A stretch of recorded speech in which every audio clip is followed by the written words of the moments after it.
Got a little bit of glass scattered. I've already got some of it swept up and cleaned up. Located in the heart of downtown Chakota is this antique store that was damaged during last night's storm. What's the name of the store? Donna's Antiques and Collectibles. They used to say it on the window.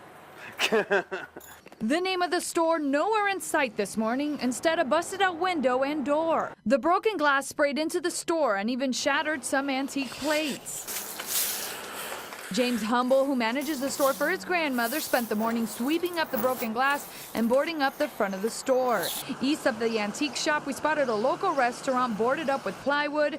As we turned the corner, there was visible roof damage to another business, debris dangling on a power line, and a snapped utility pole between some buildings. A local thrift store lost its roof, and a bank nearby had shattered glass windows. It could have been a whole lot worse. We got lucky.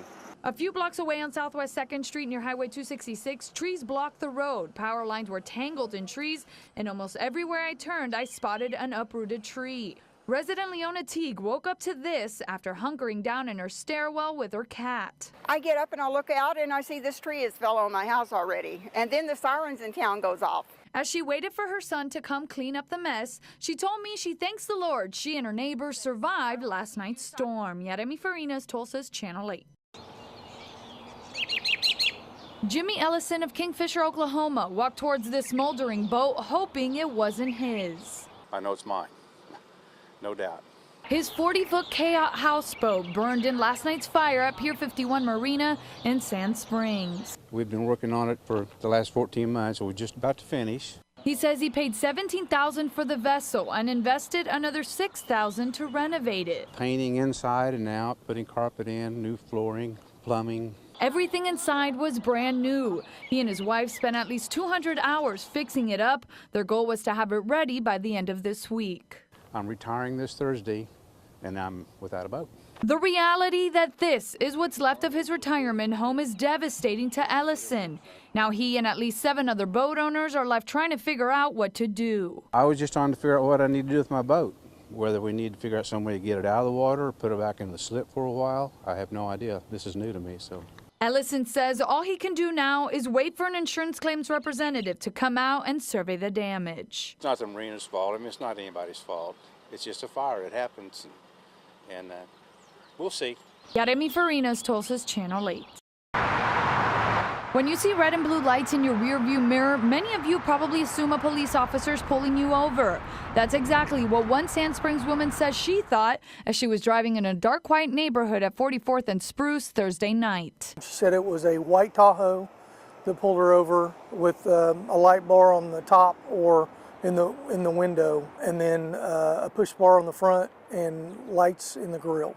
Police say the man walked up to the window wearing all black and an embroidered badge on his shirt. After identifying himself as a Sand Springs police officer, he asked the woman for her driver's license and her insurance card. The man then came back and asked the woman to step out of her car.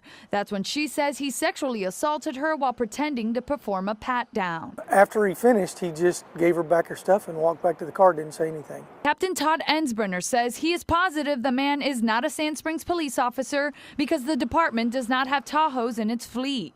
The guy was in the area and saw this woman come out of her neighborhood. He was preying on our citizens. If you end up in the same position as last night's victim, police say focus on the uniform. If it's questionable, call 911 and say who you are and where you're at, and that you believe you're being stopped by an officer. Is it one of yours? Or you can always ask for an identification card. Yaremi Farinas, Tulsa's Channel 8.